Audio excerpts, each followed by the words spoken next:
जय माँ इंद्राक्षी, जय अम्बे। इंद्राक्षी धाम में दर्शकों आप सभी का हम हार्दिक स्वागत करते हैं। आइए इस विशेष अंक में हम बात करते हैं निर्जला एकादशी की, भीमसेनी एकादशी की। इसे भीमसेनी एकादशी भी कहते हैं, निर्जला एकादशी भी कहते हैं, और अगले दिन जो हम पूजन करते हैं उसे हम पांडव द्वादशी के नाम से भी जानते हैं, है ना। तो बड़ा ही अच्छा ये व्रत है और इसे करने से वास्तव में शोक संताप अनेकों प्रकार के कष्ट नष्ट हो जाते हैं। इस बार 11 जून को दिन शनिवार, ठीक है, संवत 2079 सन 2022 में ये व्रत है। बस कुछ ही दिन में, 1-2 रोज में, और आप इसे बहुत अच्छे से करिएगा।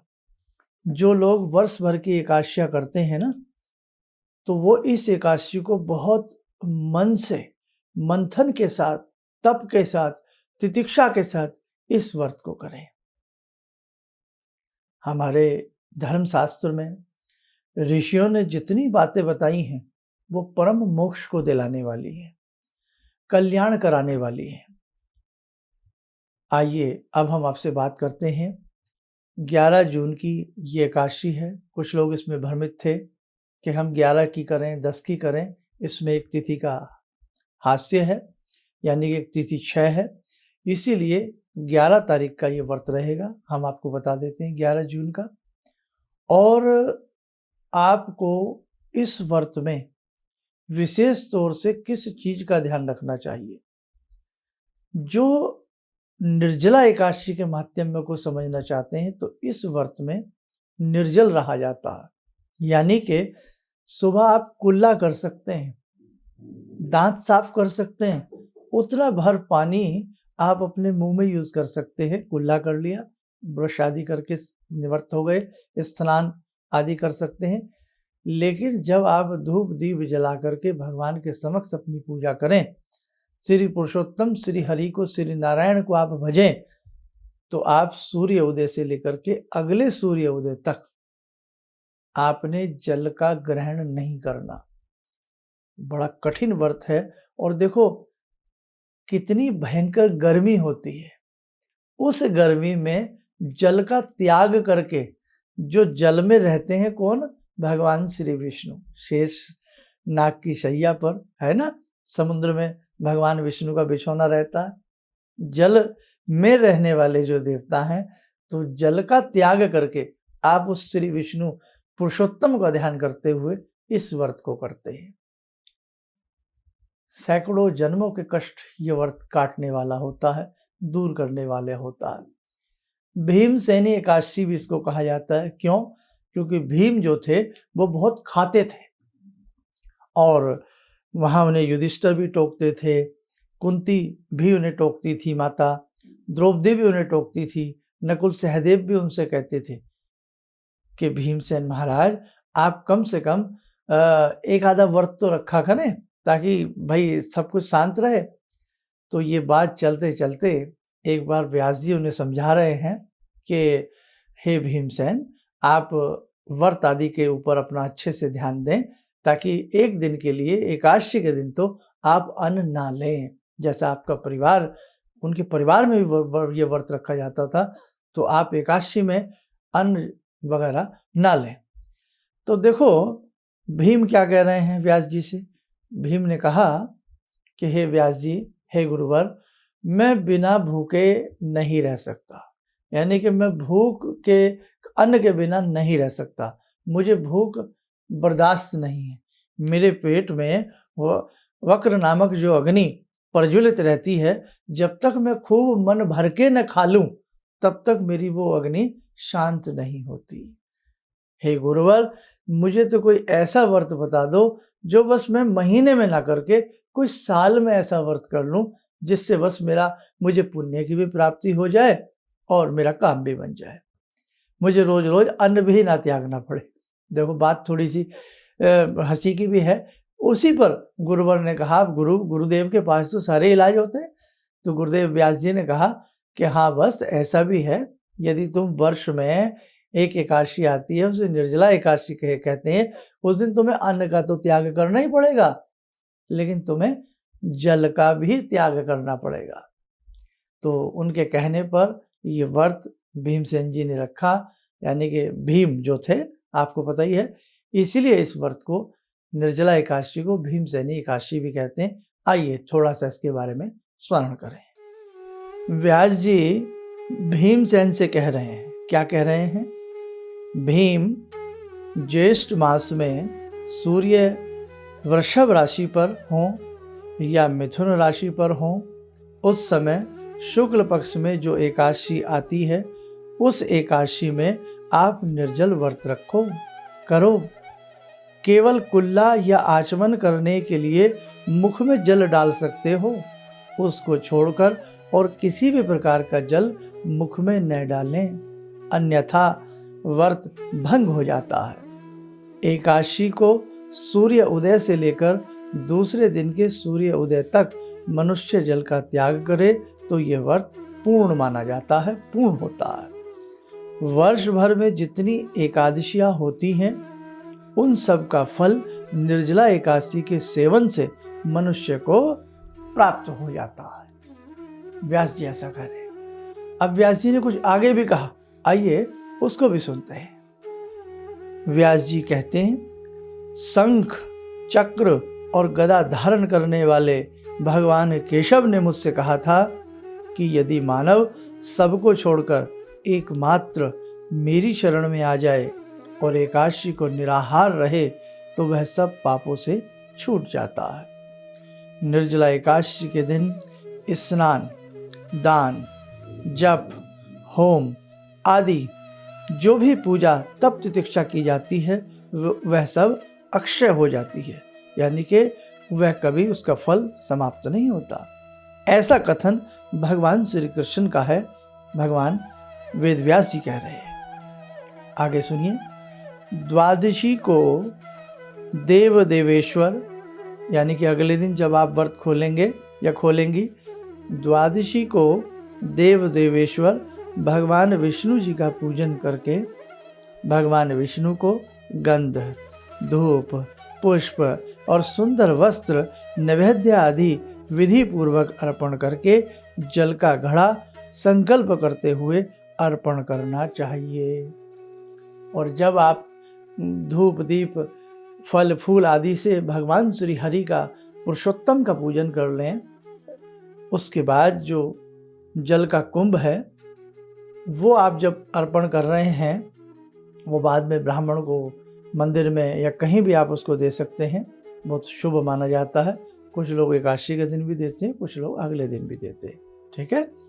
तो उस घड़े को देते हुए हम भगवान पुरुषोत्तम से एक बात कहें, क्या कहें?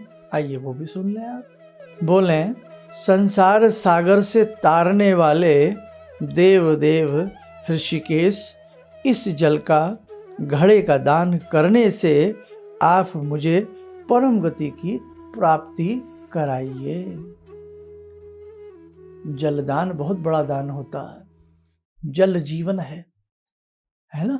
तो इसीलिए हमारे ऋषियों ने वो तप तितिक्षा बताई है कि जिसके बिना मनुष्य का रह पाना मुश्किल होता है, वही जल का त्याग करके। और ज्येष्ठ मास की गर्मी है ना, किससे छिपी है? जेठ बैसाख की जो गर्मियां होती हैं कितनी होती है, सबको मालूम है। उस जल को छोड़ते हुए, भगवान की शरण में लगते हुए हमें ये व्रत करना होता है। अब एक चीज मैं यहाँ कहूँ, विद्वान जन कृपया मेरी बात को अन्यथा न लें। आप देखो, बहुत लोग ऐसे हैं जो बीमार रहते हैं लेकिन एकादशी का व्रत रखते हैं। बहुत लोग ऐसे हैं जो एकादशी का व्रत रखते हैं लेकिन वो बहुत ज़्यादा तप तितिक्षा के साथ व्रत नहीं कर सकते। तो उनके मन में ये भाव ना आ जाए कि देखो मैं आज जल नहीं छोड़ पाया, मैं आज ऐसा नहीं कर पाया, मैं आज ऐसा नहीं कर पाई, तो भगवान मुझसे रुष्ट हो जाएंगे। नहीं, ये कलयुग है, कलिकाल है। जैसा आपसे बन पड़े आप उस प्रकार से करिए, लेकिन व्रत का जो नियम है वो वही है जो अगले दिन जल का सेवन किया जाता है, ब्राह्मण भोजन आदि, दान दक्षिणा, जो ब्राह्मण को बहुत लोग छाता देते हैं, जूता देते हैं, एकादशी के दिन मंदिर में जाकर के बहुत लोग पंखा देते हैं, घड़ा देते हैं, उसके साथ शक्कर देते हैं, शीतल जल देते हैं, बहुत लोग कोई मीठा उसके साथ शरबत भी देते हैं, फल देते हैं, आदि नाना प्रकार से जो भी आप देना चाहें तो वो आप एकादशी में भी दे सकते हैं, और जब आप अपना व्रत अगले दिन खोलें उसमें भी दे सकते हैं। अब बात चल रही थी जो जल के बिना नहीं रह पाते हैं या जो व्रत नहीं कर पाते हैं, तो देखो भैया, भगवान सबके हैं, हरि के ऊपर, पुरुषोत्तम के ऊपर सबका अधिकार है। जैसे कंकर कंकर में शंकर है, उसीलिए हर जगह, कोने में, आले में, दिवाली में, हर जगह भगवान बसते हैं। आपने देखा कैसे खंबा फाड़ के भगवान प्रकट हो गए थे। तो भगवान हर जगह है। तो आप इतना कर लीजिए, आपसे ज़्यादा कोई कठिन तप नहीं होता।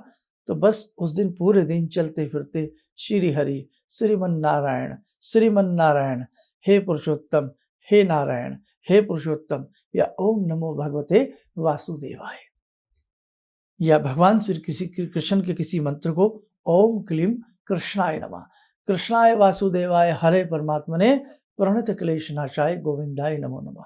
श्रीमद् भागवत गीता का स्वयं सिद्ध मंत्र है, इसे सिद्ध करने की आवश्यकता नहीं होती है। तो जितना आपसे बन सके सहजता के साथ करना, क्योंकि आज बहुत लोगों के शरीर में नाना भांति की बीमारियां हैं। शुगर बहुत लोगों को है, नाना भांति की चीज़ें हैं। अब शुगर में बहुत प्यास भी लगती है, बहुत सारी चीज़ें हैं। तो भगवान ये कहते हैं कि बेटा अपनी श्रद्धा अच्छी रखना, और जिनके पास स्वस्थ शरीर है, जो व्रत को तप को साध सकते हैं, तो वो साधने का प्रयास करें। जो बेचारे रोगी हैं, इतना तप की शिक्षा नहीं करते, तो उनके लिए तो हर जगह छूट हो जाती है। और वैसे भी कहते हैं कि जो सफ़र में हो, मुसाफिर हो, रोगी हो, बच्चा हो, बहुत ज़्यादा बुजुर्ग हो, तो उसके लिए तो वैसे भी शास्त्र छूट देता है ना।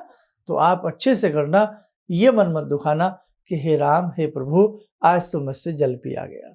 तो ऐसी मन में भावना मत लाना।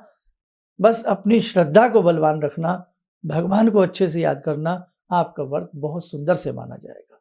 आइए, समय हो चला श्री पुरुषोत्तम को ध्यान करने का। 2 मिनट के लिए ध्यान करें श्री हरि का, श्री पुरुषोत्तम का।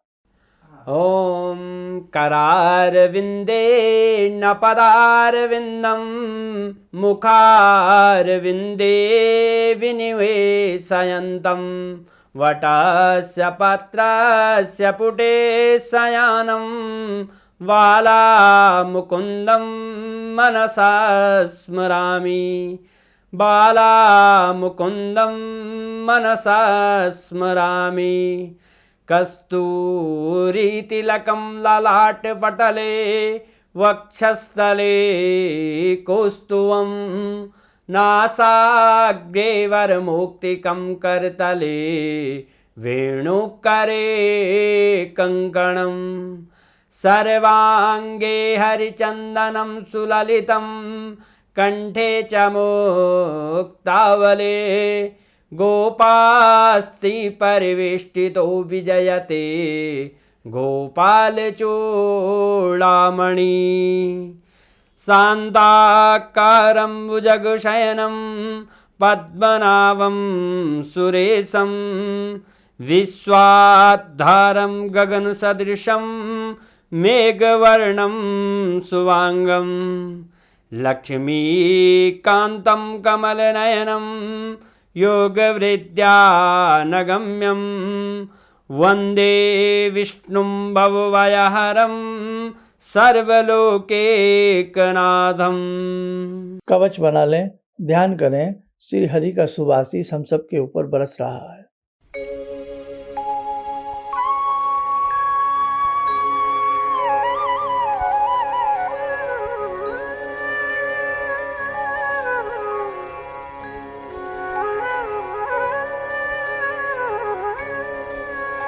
ओम बोलते हुए नेत्र खोलें, सामान्य हो जाए। देखो साधकों, ये जीवन है, इसे बहुत प्रेम से गुजारना पड़ता है, और हमारे शास्त्र के हिसाब से जितनी तप तितिक्षा कर ली जाए उतनी ही कम होती है। हम जीवन भर लड़ते रहते हैं, कमाते रहते हैं, लेकिन एक कमाई ऐसी भी होनी चाहिए जो आपको स्वर्ग की प्राप्ति कराए, आपके मोक्ष के द्वार खोले, आपके जीवन को खुशियों से भर दे, और इस लोक की यात्रा और परलोक की यात्रा आपकी सुखद हो, दुखदायी ना हो। यमलोक की यातनाएं हमें झेलनी ना पड़े, समझे। तो जो भगवान श्री पुरुषोत्तम श्रीमन नारायण की सेवा करता है तो वहाँ यम के दूत निकट नहीं आते, यम के दूत निकट नहीं आवे, है ना। भगवान की साधनाओं में इतनी ताकत होती है। तो वहाँ किसके दूत आते हैं? आप राम जी की सेवा करते हो तो राम के दूत आपको पालकी में बिठा करके अंत समय में ले जाते हैं। ऐसी एकादशी में जब पुरुषोत्तम की सेवा साधना की जाती है, जो बहुत गहरे मन से भगवान श्री पुरुषोत्तम को भजता है, तो वहाँ यम के दूत अंत समय में उसको लेने नहीं आते। अंत समय में विष्णु दूत उसको लेने के लिए आते हैं और उसको बैकुंठ में ले जाते हैं। फूलों की सैया सजी होती है। और ऐसे बहुत लोगों ने ऐसे प्रसंग सुने हैं, देखे हैं। बहुत लोगों ने तो, हमारे बहुत ऋषियों ने तो साक्षात ऐसे सारी चीज़ें देखी हैं और इस प्रकार से अपने शरीर को मतलब उनके साथ हुआ। तो कहने का भाव कि हम सब चाहते हैं कि हम विष्णु लोक में जाएं, बैकुंठ लोक में जाएं, है ना। स्वर्ग के द्वार हमारे लिए खुलें, तो हमें अपनी तप को, तितिक्षा को बहुत शानदार और अच्छे तरीके से करना होगा। बस ध्यान रखिएगा, 11 तारीख की निर्जला एकादशी है, इसे बहुत अच्छे से करने का प्रयास करें और हमसे बताने में कोई भूल चूक रही हो तो हमें क्षमा करें। आप स्वस्थ रहें, सुखी रहें। इन्हीं शुभकामनाओं के साथ हम अपनी वाणी को विराम देते हैं। जय जय अम्बे। मेरी बहुत दिन से दिली इच्छा थी कि आप जैसे कोई मुझे धर्मात्मा पर महापुरुष मिलें और मैं वहाँ जाके जुड़ के और देश समाज से के लिए कुछ कर पाऊँ। कई चीज़ें हैं समाज में, समाज सेवा में भी मन में वो शांति नहीं मिली। जैसे आप समझ सकते हैं कि बहुत सारी गड़बड़ियाँ भी रहती हैं। आज का अनुभव यही है कि मुझे आस लगता है कहीं सही रास्ता मिल गया है, सही मंजिल मिल गई है। जो मैं करना चाहती थी शायद अब मैं कर पाऊँगी। किसी भी समस्या के समाधान के लिए मिले प्रसिद्ध हस्तरेखा एवं वास्तु विशेषज्ञ प्रोफेसर धर्मेंद्र शर्मा जी से। नोट: शिविर में भाग लेने हेतु एवं व्यक्तिगत रूप से मिलने के लिए कॉल करने का समय सुबह 10 बजे से शाम 6 बजे तक। हमारे विभिन्न ज्ञानवर्धक कार्यक्रम देखने के लिए आप हमें अभी सब्सक्राइब करें, बेल आइकन को प्रेस करें ताकि आप देख सकें हमारा कार्यक्रम सबसे पहले। और अधिक जानकारी के लिए फेसबुक पेज को लाइक करना न भूलें।